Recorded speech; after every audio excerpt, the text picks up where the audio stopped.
We're recording.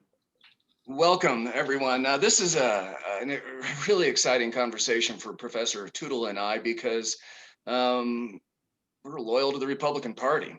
So it's fun to do something that's made up a significant part of my life. And this is the fifth show. For folks that are really interested in the history of the Republican Party, we'll probably do some additional shows in the future. So we'll do like a Republican Party platform, federal versus state, the evolution of the Republican Party. And we probably need to bring in some Democratic experts to do the same for the Democrats, but I don't know what you think on that, Professor, but welcome. Yeah, friends. Welcome. Professor Tootle, just an overview of our series. Give it 1 minute introduction, then we'll talk a little bit more about the party. Well, John and I met at AEI many years ago, and we just hit it off immediately. And not just that, but we found ourselves not just compatible in a policy sense, but also in a sense that we both believe in good, solid, positive governance, if that makes sense. And so we decided to do this series in order to gather together like-minded people and talk about the stuff we care about the most. Cool. Professor, you're still a Republican? Yes, I am still a registered Republican. Yeah. So a little bit about me, and I know the folks on this call right now know me, but for other folks that listen to this video in the future. So I was born and raised a Republican's Republican. My dad used to read the Constitution to me as a 12-year-old, 13-year-old. Most kids played football with their dads. I read the Constitution. I remember passionately voting for Reagan the second time. In the first year I could vote in 1984. I interned for a Republican in college. I ran for student council in high school and college. I managed political campaigns, all Republican in Denver. I then ran for office and served 2 times as a Arapahoe County Commissioner as a partisan Republican, a founder of the city of Centennial in a nonpartisan way, but also helped write the Constitution for the city, all in a Republican hat. In fact, I've been a Republican from 1984 when I turned 18 to 4.5 years ago, 2016. It was in 2016, I just couldn't be a Republican anymore. But this show isn't about me, but it does give you a sense, a little bit of my bias. I'll post I'm a Republican because of a philosophy. I still believe in that today. And I'll post that on this, and it's also on my Facebook page if you're friends with me. Enough about me. But we did have a question already about, hey, I hope this history professor is not biased against the Republican Party, or I hope he's whatever. And it's a legitimate question. And so, Professor, why don't you take 2 or 3 minutes on your history as a Republican? Okay, well, I'm a little bit younger than you, so Reagan became president when I was a kindergartner. But I think, hold on. I was born in '74, so I was younger than you. But I got interested in politics really in the tail end of the Carter administration, which means I was young. I was 6, 7 years old, and became interested in Ronald Reagan, of course, when he was elected in '80. And then my first political involvement, I was already pretty into it by the time I was in junior high. First time I volunteered for a campaign was in '88. And I was in the 8th grade, and there's a picture of me campaigning for Bush in '88 in front of my 8th grade class.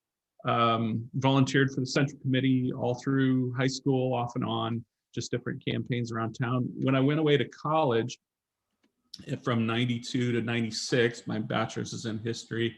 I wasn't so much involved in partisan politics during those years, and in part because I was desperately poor, which I know doesn't sound like much of an excuse, but I was working at a drugstore and working my way through school, and I just I didn't have much to contribute to the world other than feeding myself, so then I got my master's in '97, also in history, where I got to study under Victor Davis Hanson, who's usually, a pretty famous guy who is known as a conservative. And then I went to probably, it isn't really a conservative history program, but it's one of the only history programs in America where there are conservatives who teach there, which means it's one of the most welcoming places in America if you want to get a PhD in history, which is Ohio University. Did my PhD in Ohio from 98 to 04. And while I was there, I did fields in my primary field is in 20th century political history. My second field is in US intellectual history. My minor fields were in European intellectual history and Soviet history. And my cognate field was in American literature. And when I taught a few colleges out there, but then ended up, my first job is at UNC in Colorado. Go Bears. Where I first and I worked a little bit. I volunteered a little bit for while I was out there. That would have been 04, 06, but I was only there for 2 years, then moved to Atlanta, taught at Georgia State for a year, and then moved back to my hometown. And once I moved back to my hometown, I founded the Young Republicans, founded the College Republicans, I founded the Log Cabin chapter. I was elected to Central Committee and became the vice chair of the Republican Party for more than 10 years. One of the last things that I did before COVID shutdown was I received the Reagan Award for my lifetime of service to the Republican Party, and it was given to me by Devin Nunes and Kevin McCarthy and the 2 state senators and reps from our area. And so I am someone who received a Lifetime Achievement Award from the Republican Party. And we can talk about what happened after 2016, but we'll probably do that towards the end. We'll go that to the end. So you're pretty confident you have qualified Republican credentials in addition to being a historian. Well, I always say, like, if I'm not qualified to talk about the history of the Republican Party, then no one is. Okay, fair enough. Okay, so Professor, let's start at the very beginning. I know we discussed talking about the history of the Republican Party, but is there anything to mention from 1776 or before to up to George Washington, our first president, 1793? I think the most important thing to carry out of the founding era is that people were understood that they all agreed with the ideals of the Declaration, and then they understood that they all wanted to see those ideals put into practice under the Constitution, and that we call that a kind of Hamiltonian understanding of the founding, and the Republican tradition was founded in that. And in the early years of the Republic, the founders didn't really envision political parties as such, but what ended up happening was people who shared a common ideology tended to group together. And of course, the Jeffersonians, the antecedents of the Democratic Party, they were the first to organize as a proper political party under Andrew Jackson. So I think maybe the most important thing to understand about in terms of the history of the Republican Party is that what we really have especially in the northern states, is a bunch of people trying to figure out exactly what does it mean when we try to enact the ideals of the Declaration in terms of the Constitution. And there's a very famous document where Abraham Lincoln, right after he's been elected, but before he's taken office, he actually jots down his thoughts just to refocus himself on that question. That, because he's almost writing a little note to himself where he's saying, like, I know that this stuff's going to get complicated. So before I do anything, I want to remind myself of what I'm doing. I'm using the Constitution to enact the Declaration. So, Professor, that's our 16th president, Abraham Lincoln, you're getting to, correct? Yeah. Is there anything we need to know in between George Washington and the first 15 presidents about the founding of the Republican Party, those 72 years. Can we just skip those 72 years, or is there some deep background that might be No, helpful? but we're trying to do this in a half hour. So, Okay, cool. and I would say that, well, the other thing is that for the American people, the political culture of the United States, what really everybody's trying to figure out is, where does the threat come from? What is the biggest threat to representative government? And what we see is in the 1850s, it become, well, again, I don't want to skip any of this stuff, but throughout the 18 teens, 20s, 30s, 40s, what we see is a lot of local government officials and court cases all trying to deal with the issue of slavery, and all trying to deal with the implementation of the Constitution, again, in light of its understanding of the Declaration. And what we see are just, a half century of court cases and actions by city councils and state legislatures, all sort of coming to a constitutional consensus that is saying that our Constitution is a freedom document. In other words, in order to properly defend the Constitution from the attacks that Southerners are making on it, with its argument that it is a slavery document. And so what I'm skipping over is a half century of philosophical and legal arguments where people are starting to say, no, we insist that on our interpretation of the Constitution, that it is a freedom document. And I would say they correctly understood that our Constitution was a freedom document. And So that gets us to the Kansas Nebraska Act. Yeah, and so I mean, Lincoln. the big point is 1854, the Kansas Nebraska Act, where we start getting into these actions on the part of the national government or Southerners that people in the North find so offensive that they simply throw down all previous political affiliations and say, we have to tackle this one big problem first. We have to figure out exactly what we believe in. We have to figure out exactly what we stand for. We have to figure out exactly what we have in common. And we don't even know what we're going to call ourselves yet. But all we know is we're against the Kansas Nebraska Act. And it happens so quickly because that bill passes in May.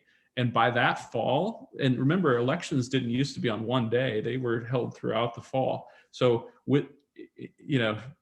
yeah, there are telegraphs and stuff, but this is a pre-internet, horse and buggy age.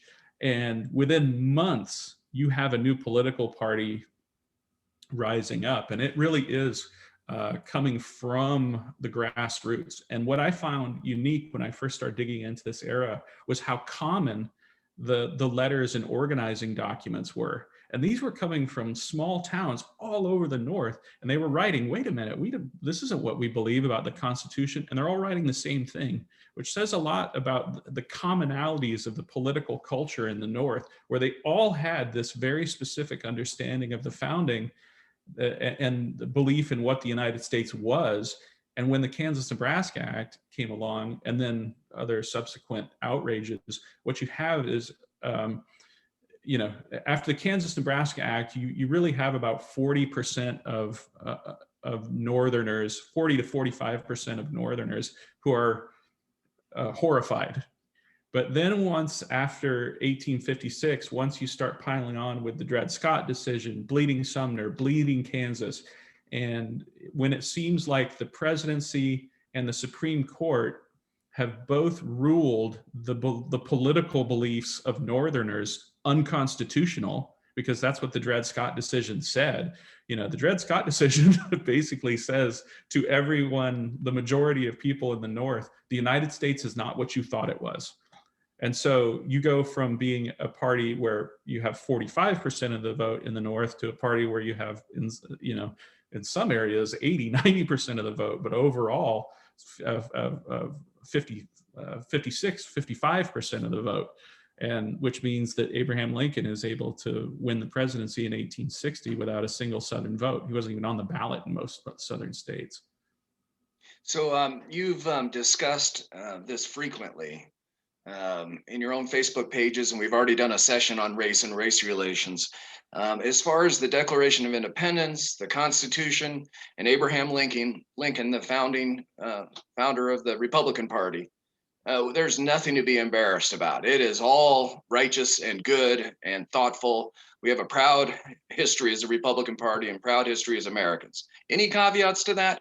Well, the caveats are always that you have to remember that when you're engaging in leadership, the compromises that you have to make are with people who disagree with you, not with people who agree with you. So, I'm just reading this book on Thaddeus Stevens, and he was always anti-slavery, but there was a moment where he's sitting at home thinking to himself, well, I'm anti-slavery, and there is no alternative to the Democratic Party other than the Know Nothings. So I'm going to make, I don't have it, even though he didn't have any, hostility towards immigrants or anything. If he wanted to advance the anti-slavery cause, at this particular moment, he had to make common cause with people who hated Catholics, And so by 1856, the majority is large enough in the North that the first platforms of the Republican Party are all pro-immigrant and clear. But especially in the early going, we have to remember that anytime a politician is engaging in actual leadership, what they're trying to do, a good politician anyway, is get their opposition to take the next step. And when you do that, you are compromising, and you're trying to present your arguments in ways that would appeal to people who disagree with you, not in ways that appeal to people who agree with you. And so what we often see when people want to be critical of, there's one of my sons right there, when people want to be critical of different politicians, they'll often pull these quotes, and this happens all the time with Abraham Lincoln. They'll pull these long quotations and they'll say, see, Abraham Lincoln is talking about how wonderful white supremacy is. Well, what he's doing is he's talking to a bunch of people who believe in white supremacy and trying to get them to be a little bit less racist. And so he's using an argument that would appeal to them in order to get them to take the next step. And so I think the most important caveat is to not let anybody pull any of those quotations or political beliefs out of the context of what we want out of our political leaders. Is we want the kind of political leaders who are trying to tell the best version of the truth to lead people to the truth. And we always say that it's the difference between statesmanship and sophistry. Statesmanship is using a version of the truth to lead people to the truth. Sophistry is when you're using lies to lead people to further lies. And they will often look very similar. And that's why it's really important to have someone who is looking at the events of the past or judging people honestly, because sophistry and statesmanship will often look very similar to one another. Okay, Professor, we have 10 minutes left to talk about the entire history of the Republican Party from Lincoln. Before we go to that 127 years from 1865 to 1992, is there anything else we need to know about Lincoln or in founding philosophy of the Republican Party, or should we I would just say that he's the one, he's such an important figure because he is the one who really distills a lot of the work that's being done by other people into a coherent political philosophy that people are able to take into the future. So this is why we can do this next part pretty quickly, is because really from the time that Lincoln is writing until some of the challenges to this ideology, the ideology of the Republican Party was remarkably stable for almost all of its history. 125 years. Yeah, I mean, when I first started looking at the political platforms, well, it was immediately obvious to me that there were just a handful of beliefs that are in every single political platform of the Republican Party from 1856 up until 2016, and those three things that just jump out at you. Do you want me to start going through them because it's kind of describing that? Sure. Okay. So number one is the specific understanding of the founding, that the flaws of mankind are eternal, that they were correctly identified by the founding generation, of which we've already discussed, that governments are instituted among flawed human beings, and the purpose of government is to secure rights, And then we get into the sort of operational statements of individual liberty, economic opportunity, and American exceptionalism. So we see those three principles in every Republican platform, and almost every Republican. In order to be Republican, you have to believe in individual liberty, and that is understanding that rights attach to you as an individual, not as a member of a group, because that's, you know, the contrast with the Democrats. And then economic opportunity, making sure that government is focused on uniform economic opportunity, not equality of condition, but opportunity for success. And then American exceptionalism. And I always say American exceptionalism properly understood, which is not the idea that America is better than everybody else. That's not what American exceptionalism is.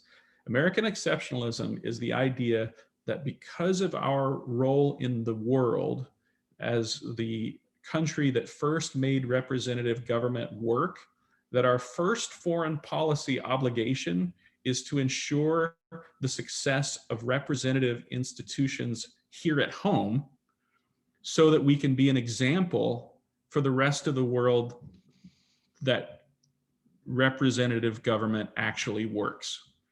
Because what we have to preserve is, we have to be able to everybody in the world needs to be able to point to us and say, see, representative government works.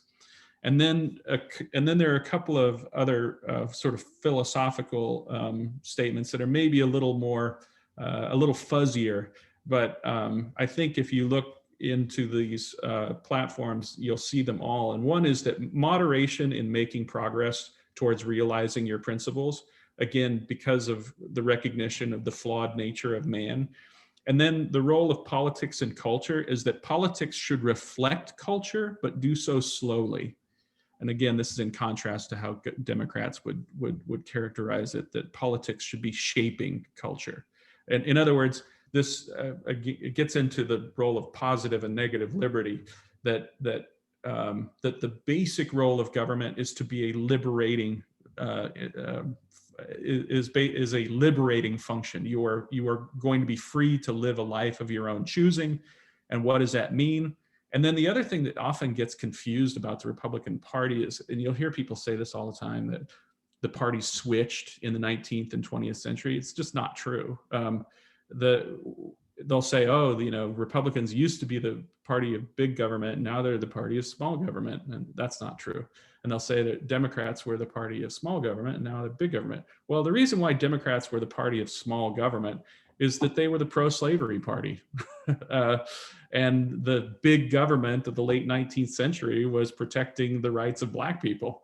And the reason why the Republican Party was the big party, I mean, in other words, what I'm saying is, to put the two parties in those categories obscures the nature of what was going on. And a better understanding is that if you just understand that Democrats believe that government is there to shape culture, and instead Republicans believe in the idea of subsidiarity, which means that we believe that government action should always be taken by the least centralized competent authority. So whoever is closest to the problem that can actually fix the problem, that's the level of government where this should be taking place. So think about it this way. If it's something that you can do as an individual, government should not interfere. In fact, let me just quote Lincoln for a second, because he explained this better than anybody. He said, the proper role of government is to do for a community of citizens what they cannot do in their separate but individual, cannot do or do so well in their separate but individual capacities. In all other things, government ought not to interfere. So it means if it's something you can do as an individual, then that falls on you as an individual. But if it's something you can't do without your neighbors, get your neighbors together. And if your neighbors can't do it, get your city council. And if your city council can't do it, then go to your county. And because we don't want our county board of supervisors building aircraft carriers, but Republicans obviously believe in aircraft carriers, you know. So we don't believe in big government versus small government. The right word to use is subsidiarity. So Professor, we only have 3 minutes left before we get to a half an hour of questions and answers. You surprised me a little bit, and I did some research. You said the party changed in 1992 or 94, and I can't quite figure out what happened at the end of the Bush President 41 to have you say that. Will you take us through that briefly in 2 minutes? One of the things that was always the Republican Party and our ideology has always faced challenges. And one of those challenges is that a lot of members of the Democratic Party were politically homeless and would sometimes join Republicans. And one of these groups, that I would call them populist anti-liberals, but usually Southern populist anti-liberals, and they had sort of bounced around in the political parties basically since the late 40s because of their opposition to civil rights, but also their economic populism.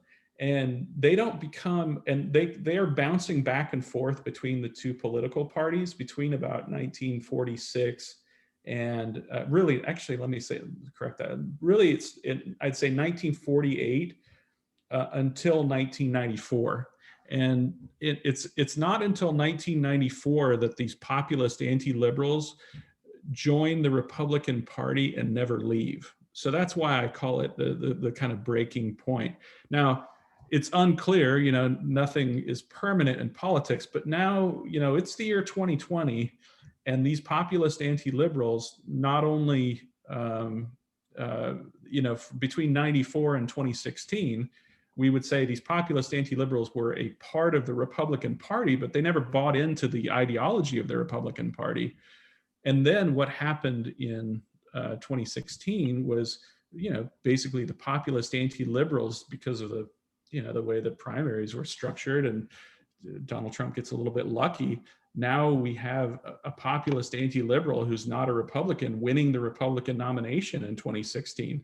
And you want to talk about some weird after effects when somebody who is ideologically not a member of your political party is now in charge of your political party.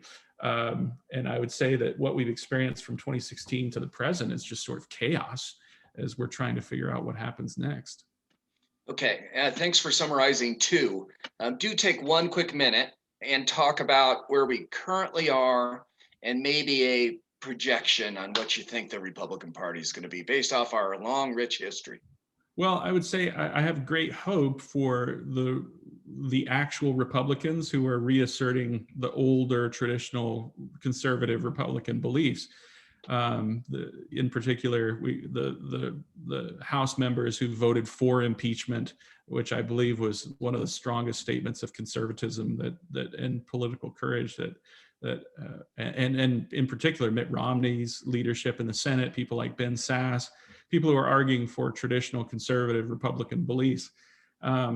The challenge comes now, and we're seeing it every day when a new when Joe Biden reaffirms a timber tariff or something like that. And what's, somebody who defended when Donald Trump put that tariff in there is now having to say, well, oops, whoops-a-daisy, I don't know what, now I'm supposed to argue that that's wrong because Joe Biden's doing it when I argued for it when Donald Trump was the president, So I would say, there's one thing that makes me hopeful and one thing that makes me depressed. And that is, as a historian who also studied totalitarianism, I said I did fields in European intellectual history and Soviet history. I know how fragile freedom is and how every generation needs to be reminded that it's the primary thing we need to always be focused upon. And what happens when you lose the political culture that values freedom.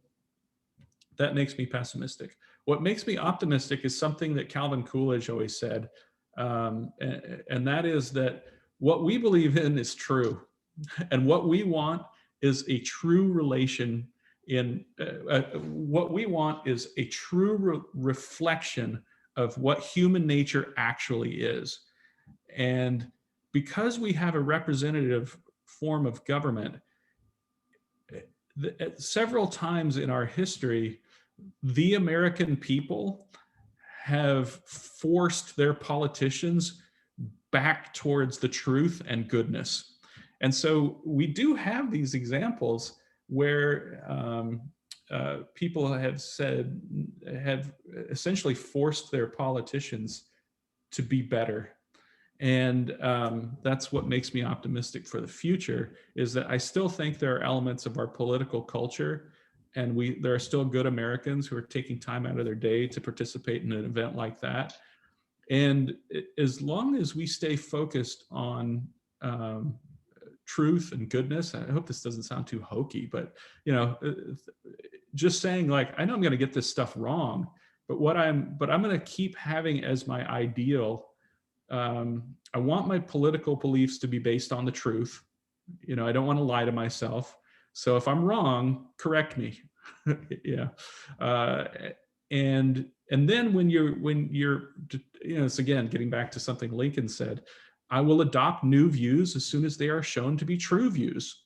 Meaning if I'm wrong, I shouldn't get my ego, and say, oh, how dare you? I'd say, thank you. Now I will never repeat that again because I was wrong. And I mean, I say this every time I pick up a new book. I'm reading this biography of Thaddeus Stevens that I'm going to be reviewing for National Review and coming out in June. As I'm going through this book, I'm learning more, and I'm going back and I'm changing my lectures. I don't say to myself, like, oops, I'm definitely not going to incorporate this into my lecture because this would prove that I was wrong. No, as soon as I know new stuff, I'm going to put it in my lectures. And have your ego and your self-esteem based on the idea that you are the kind of person, take pride in this as a person. You're the kind of person who, when somebody shows you that you're wrong, you say, okay, I will now incorporate that into my belief system. I think that's an excellent, go ahead and finish your thought. Oh, that's fine. Yeah. Okay. I think that's an excellent transition then to open it up to Q&A from the audience. Now, folks, I can speak forever. So if you don't have a question, I'm going to ask them. I prefer that you use your own voice and you do just what Bill did. You unmute yourself. And Commissioner Jerky, what's your question? Okay, first question, the anti-populist or the populist anti-liberals, early to mid 90s. I'm curious, could a lot of them be characterized as what a lot of us called Dixiecrats through the years? And then coupled with that, did a lot of them then manifest themselves in 92 as Perot supporters that shrunk the party and wound up giving Bill Clinton 8 years? Yes, and yes, no, yes, I think. Yes, in terms of the Dixiecrats and how, again, I'm not a political scientist, so I have to rely on the data from political scientists on this, but how we would identify these voters over the decades is we would say, okay, which one of these people, which of these voters were so motivated by their hatred of civil rights that they wouldn't vote for Harry Truman, and then we say, okay, but they also have these populist economic beliefs. And so we try to identify what that voter looks like in each election cycle, and then figure out what do these people have in common and, call them a group. And what we see is that, yes, they split in 48, but then in 52, they voted for Adlai Stevenson. And you say, well, and it's that between the two, Eisenhower was the more pro-civil rights candidate. And they voted, they didn't vote for Eisenhower 56. Some of them, they essentially, some of them vote for Kennedy in 60, but it's really because of Johnson. So it's, as you kind of move west, you see some Democrats, some of this populist anti-liberal Southerners vote for Johnson really in 60. And then they all come back and vote for Johnson in 64, which is another thing, they're all Democrats again in 64. And then in 68, they have a third party candidate, Wallace, that they all vote for. But then in 72, they vote for Nixon. But then in 76, they vote for Carter. And then in 80, most of them still vote for Jimmy Carter, but Reagan starts taking a bite out of them in 80. And then in 84, they vote for Reagan. 88, they split again. 92, you're absolutely right. They split between Bill Clinton and Perot. But what the sort of event that seems to push them over the edge, and it's hard to even remember that this was such a big deal back then, but it was really gays in the military and healthcare. But it was gays in the military more than anything as a social issue. And then of course the contract with America in 94, and then Clinton wins a lot of them back with the defense of marriage stuff, because we kind of forget that it was the Democratic Party and Barack Obama, who was saying that he didn't support gay marriage and stuff. So there was always that position, but on cultural issues, really more than anything, they're voting against how they perceive the National Democratic Party. So your answer is substantively correct. Yeah, your instincts are correct there. Cool. Thanks, Commissioner. Next question. Oh, team, let's not have dead spots here. Help me out. Michael Steele in a recent interview discussed why he believed the core principles of the Republican And then we'll Party. get to you, Nick. Oh, sorry. No, there was just a question in the chat. Do you want to do that one? Yeah, go ahead. Go ahead, Professor. Who asked it? I'd rather use your own voice unless you insist that we read it. Oh. We have a big construction project going on in the back, so that's why we put it in chat rather than using our voice. Gotcha. Go ahead, Professor. So Michael Steele. The question was about Michael Steele and whether we're hopeful that the party would return to these principles. And I don't know, to be quite honest with you, because I've seen some things, in California in so many ways is the bleeding edge of many of these issues. So, but even in California, we've seen a kind of, and it's not so much that the establishment are a bunch of geniuses, but it's that populists and trying to think of a kind way of putting this, people who don't know very much, they get angry and they make a lot of noise and then they just go away. And so a lot of these people who, when I was at Central Committee, they would show up, I'd never seen them before, and they would say, I'm angry about something. And then I'd be like, okay, well, here's the work that we do. And then I'd never see them again. Once you give them some work to do, or you say you have to keep going to these meetings, and by the way, here's your homework assignment, you never see them again because it's all volunteers. And so in a way, the people who keep showing up are going to be the ones who shape the party. And most of those people are old establishment types who are like, oh, okay, you want me to revise these articles? Okay, I will, I'll bring them back on Tuesday, because I'm going to be here anyway, because I show up here every second Tuesday, So in a way, that makes me a little bit optimistic, because I've already seen some small instances where what people in a pejorative sense call the establishment, but I always wanted a t-shirt that just said, I am the establishment, because when all this anti-establishment stuff, I always took personally, I'm like, that's me you're talking about, Well, Professor, let me ask you a nuance of that same question. In Colorado alone, a couple 100,000 people that used to be Republicans no longer are, they're unaffiliated, and they're now breaking 60-40 Democratic versus Republican. So the unaffiliated, it's a 40% of the population now in Colorado. It used to be a third, and a third, and they're breaking Democratic. And I'm not certain I see that path back to pulling in Republicans like me, who are no longer Republican, and Republicans like you, who still are a Republican. Even though we have the same philosophy, we're in disagreement on the future of the party. I want to be optimistic too. I just don't see how it's going to resolve. Well, what you really need is you need some sort of charismatic leadership that you can rally behind. And you have to find candidates who can actually win. So and then you can build off of those. So I'd say if I were what the Republican Party should do in California is tell everybody to shut up and get behind Kevin Faulconer, because we could end up with a Republican governor in California if the Republican Party doesn't torpedo his candidacy, because what we end up with, and I'm not sure if it's like this in Colorado, where as the party shrinks, people try to protect their narrow little band, and they get crazier and crazier and crazier as the party gets smaller and smaller and smaller.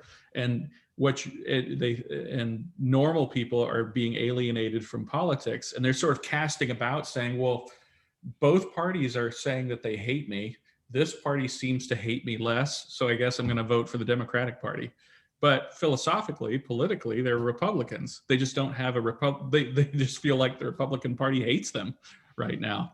And so the first party to wake up and enunciate the traditional conservative ideals of the Republican Party is going to have a bunch of voters who will gravitate towards them. But they have to believe that there's some chance of winning, because people try to calculate with their vote. So in that sense, what I'm feeling right now is very much like what was going on in the 1840s and 1850s, where you have all of these Americans who are recognizing that neither party is that no political party seems to be coinciding is not the right word, but neither party believes in the majority of the beliefs of the American people. In other words, we've got 80% of America that all believes the same thing, and neither political party is speaking to the 80%. And it's just, and Ben Sass put it this way. He said, this is like two old punch-drunk boxers and who are leaning on each other, and the first one to fall over will cause the other one to fall over. And then we're just going to see a complete collapse and realignment, because in a representative form of government, eventually somebody will figure out, I should be going after the 80%, not the 20%. And what we're waiting on is for somebody to figure that out. Cool, thank you. Nick, and then Bill. Thank you, Professor O'Toole. Pleasure to meet you. John, so good to see you. It's been a long time, my friend. I apologize. I was coming in a little bit late. I had another call, but I wanted to get on here as soon as I could. So I'm actually going to kick this back to John a little bit. So in full disclosure, I am a county chair of the GOP here in Colorado. And I am looking at this as a little bit of a frustration, because I want to attract people like John back into the party. What perplexes me is the fact that John, who I know, like, respect, is choosing a party that is also pandering to a different side of an extreme, while focusing on the extremes, and as it's in the chat here, the Crazyville stereotype of Republicans, because the Republicans that I know, thousands of them, are really good, really decent, really sound people that I like and I enjoy working with immensely. What question does Professor O'Toole, John, need to answer to me to bring people like you back into the party and reject the Democrat Party for the Crazyville that's happening over on their side?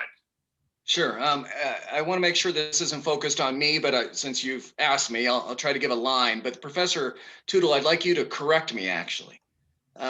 Since 2016, I am so concerned about one individual having the opportunity to actually destroy America. I don't mean through war or insurrection, but the entire principles of the Republican Party, I think, have been thrown out the window, and we don't know it. It's difficult to judge history when we're living it. For whatever reason, I think it's because of my study of history as an amateur, I was incapable of being associated with that individual, period. Now I'm looking for an opportunity to bond and connect and live the American dream again with people of like mind, but I don't know if the party's there or not, or if they're still aligned around that individual. Now, Professor, you've spoken on this extensively about how Republicans and Democrats are actually on the same team. They're not enemies. Can you, not necessarily correct me, but can you give a more of a historical approach to my gut instinct? Well, I would just say that to confirm your gut instinct, people will vote based on what they perceive as the largest threat.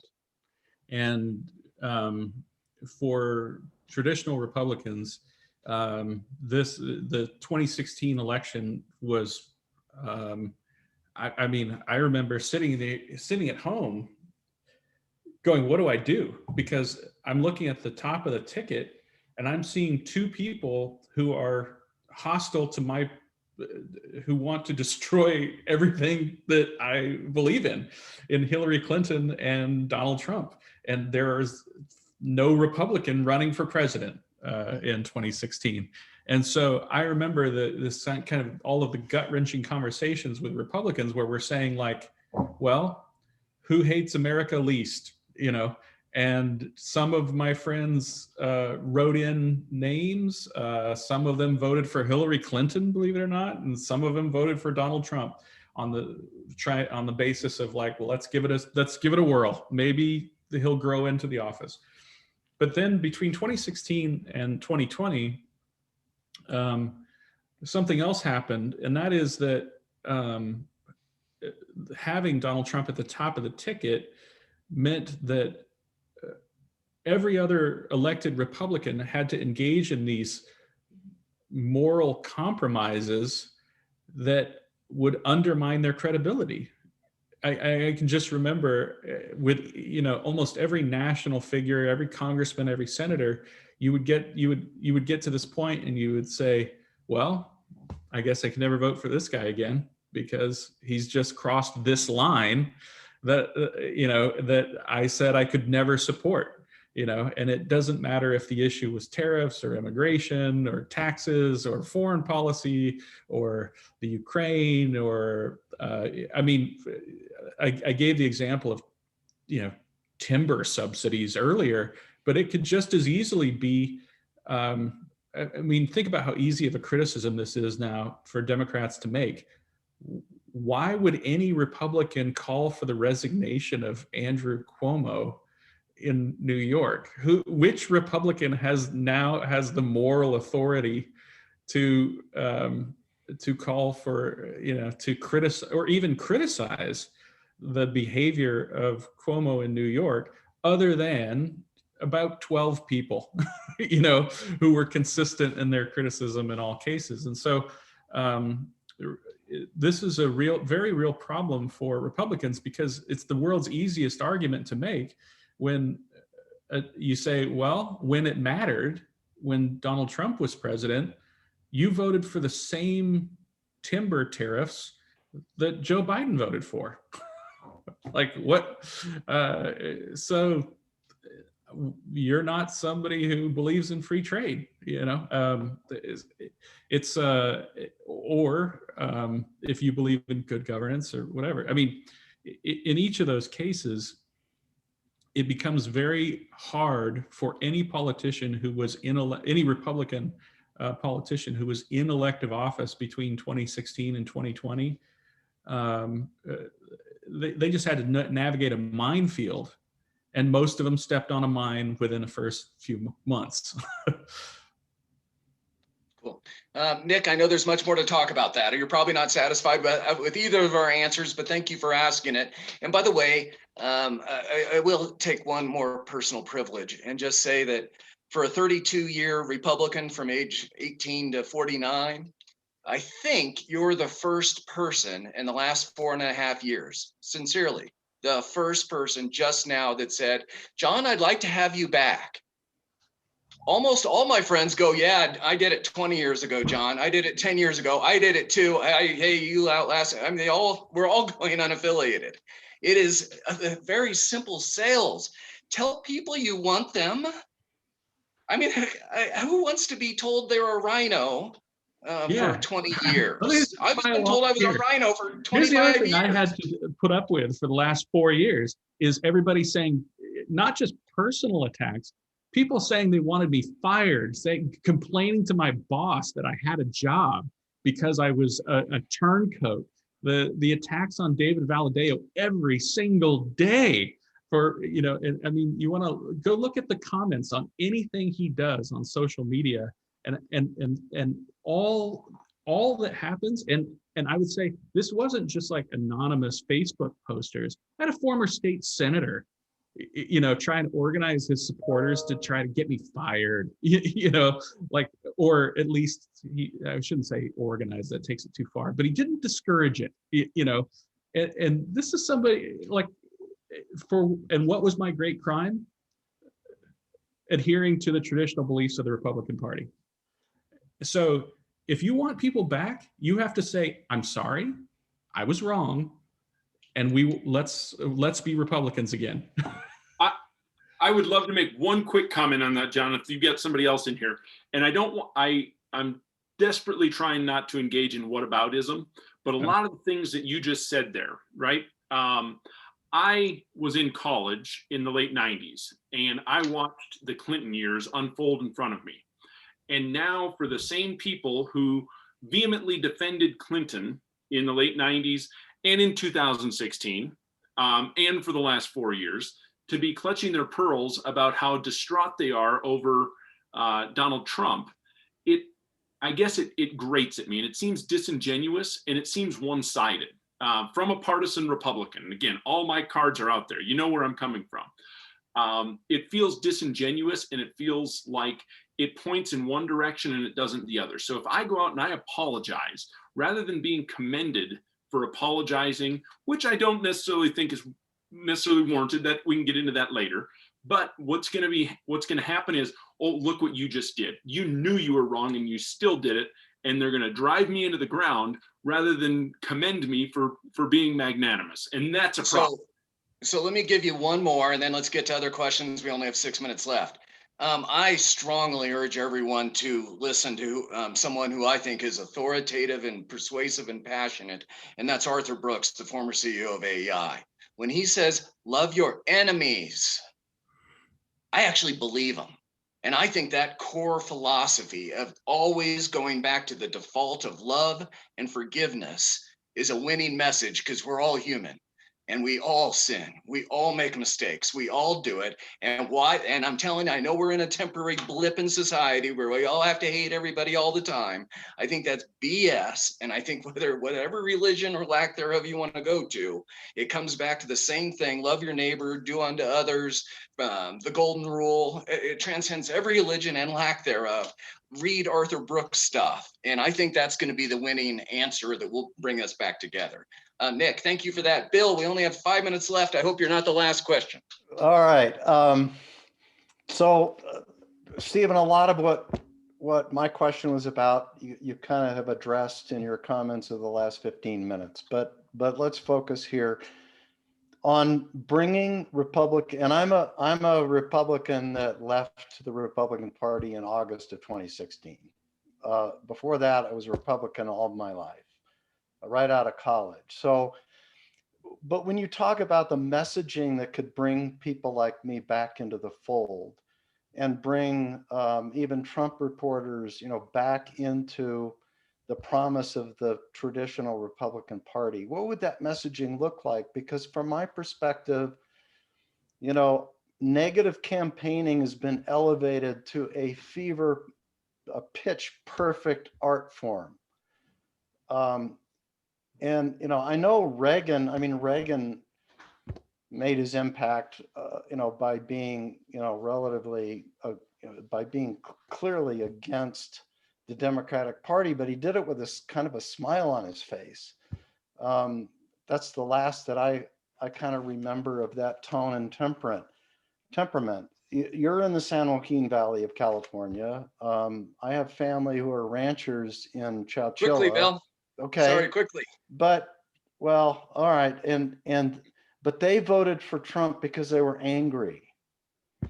It wasn't about it wasn't about the principles of the Republican Party. It was about anger. And so how can the Republican Party fashion its messaging so that they're for something and get us back to achieving, what goals other than just being anti-democratic party? We only have 3 minutes left, so briefly, Professor. So an answer to Nick and Bill is the same answer, which is we have to not be reactionaries. You should not let your political opponents define who you are. You define who you are. And the messaging is that every Republican candidate needs to go out there with the single message that I believe in individual liberty. I believe that you are a free person. You are an equal child of God, deserving of the full rights and protections, and every single resource of the federal government at every level of government is devoted to protecting your individual liberty. Second, we believe in economic opportunity. We won't guarantee you a great life, but here's what the Republican Party will do for you. We are going to guarantee that we are going to focus every level of government, at the appropriate level of government, on your version of whatever you think success is. And then finally, we're going to be focused like a laser on American exceptionalism, preserving American ideals, not just for us, but also for people into the future. And all I can tell you is that won't win every time, but if you imagine that that message has only lost a handful of times. But you have to have some sort of moral authority in order to make people believe you when you say that. And anybody who compromised and said, no, I'm going to discriminate against you because you're Mexican. Now no one's going to believe you when you tell them that you believe in individual liberty. And if you start carving out subsidies for your friends, no one's going to believe you. They're just going to say, well, this is just cronyism, right? When you have a message of economic opportunity. And no one's going to believe that you believe in American exceptionalism and American institutions if you're constantly trying to undermine elections and election processes. So you can't just say these words. People have to actually believe you when you say you believe in individual liberty, economic opportunity, and American exceptionalism. Well, that ends our session. It's now noon here in Colorado, but there might be a quick, a 10-second question and a 20-second answer. Ben, go ahead. Okay, first off, a comment. John, we need your passion back in the Republican Party. You're kind. Commissioner Jerky said that too. You're kind. Thank you. The question I have is for the professor, do you think the Republican Party is going to reemerge as a new party in the next 4 years? It could be a yes or no answer. No. And one sentence or two. No, I don't think so. No, in part because of how hard Democrats have made it to organize a new political party. The complication of regulation works as a subsidy for large corporations, and just like it works, it works as a subsidy for political parties, just like it works like a subsidy for corporations. The more complicated you make something, the more lawyers you have to hire in order to be in compliance. And so for that reason alone, it's almost impossible to do what is necessary to have a viable third party in a 4-year period, unless you have a mass movement with a charismatic leader who's able to outline a clear ideology and a mass, a mass movement could get the money to do it too, but that is highly unlikely in the next 4 years. A point of personal privilege, Senator Spence. Any thoughts or reflections, or will you join us in the future? And you're on mute if you'd like to answer. Yes, I was on mute. Sorry. I thoroughly enjoyed it. I learned so much. I've never been a real student of history myself, so I appreciated so much all the information that Stephen gave us today. I loved it. There is more to history, I can tell, than Alexander Hamilton. I hope I'll be invited back, John. I enjoyed it very much. Thank you for the invitation. And Senator, I assume you're still a Republican? Yes. I've given it such a lot of thought, and I kind of think of it the way I think of the Catholic Church. I've always been one, but now I don't go to church, but I couldn't be anything else. Yeah. It makes it, you're not alone in that kind of philosophy. Very nice to see you again, Nancy. You too, John. Oh, John, Lorraine, go ahead, Professor.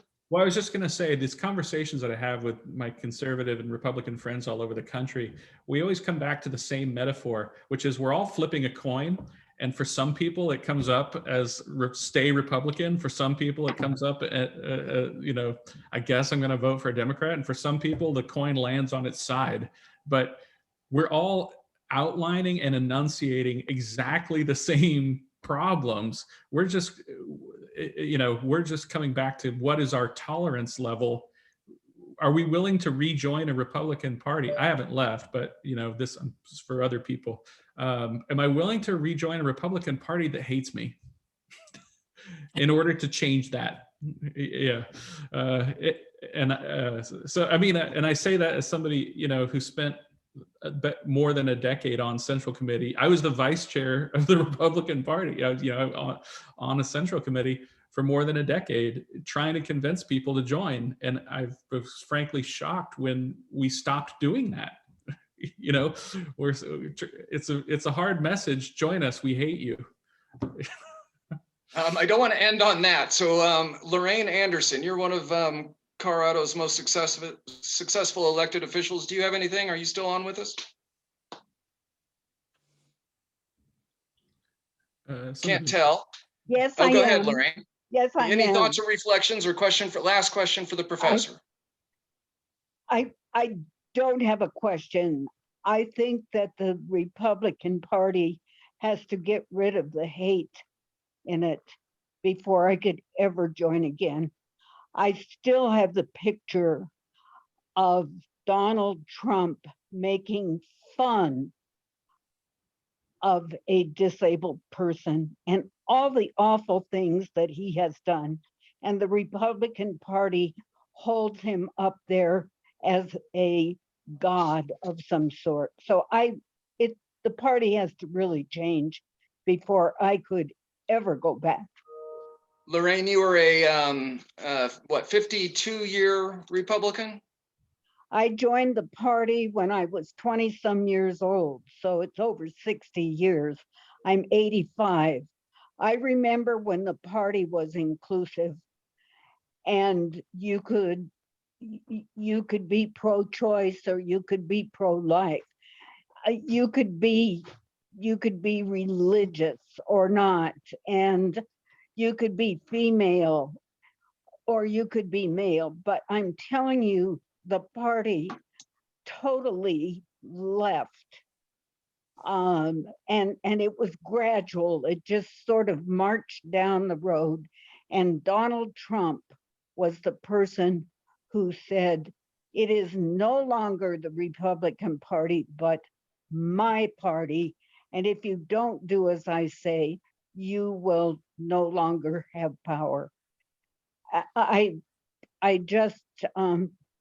feel very strongly about it, John, and I appreciate this kind of discussion. Well, and thank you for your service. Mayor Pro Tem of Arvada for years, City Councilwoman, RTD Chairman. You've been around a long time and we appreciate your service. Professor Tootle, I wanted to call out a couple women. It's Women's Month, right?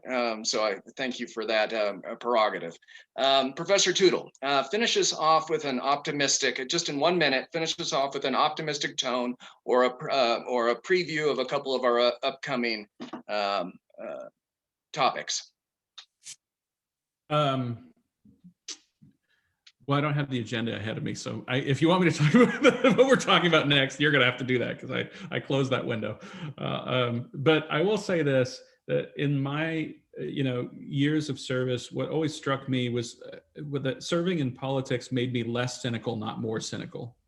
And I always found that to be very helpful and hopeful, in that most of the people I encountered in politics were really good people who were doing their best for their constituents. And that's always helpful. And most of your neighbors are good people. And you could knock on the door of 100 houses in your hometown and ask for help, and that person would help you. So we are a nation full of good people. And we are a nation full of people who are waiting for someone to arouse the better angels of our nature. the most powerful message of the Republican Party is what Dick Cheney's answer was when they asked him about gay rights. And I used to have this as the slogan for the college Republicans: freedom means freedom for everyone. And if you believe that freedom means freedom for everyone, that what we want is for every single person in this country to live the best version of the life that they choose for themselves, that is a message that will resonate for every voter. And all we need are leaders with some credibility to convince us that they really believe that the purpose of government is what Lincoln said. The proper role of government is to do for a community of citizens what they cannot do or do so well in their separate but individual capacities. And in all other things, government ought not to interfere. And if we have some leaders with credibility who enunciate that message, it won't just be good for the Republican Party, it'll be good for the country, and it'll be good for the world. Because like Calvin Coolidge says, our political beliefs are supposed to be a reflection of the true nature of mankind. It's a brilliant way to end, Professor. Team, we're here every Friday, 11 o'clock to 11:30, and then we open it up to Q&A from 11:30 to 12. The professor and I will be here whether you're here or not, but obviously we enjoy it more with friends and fellow Americans.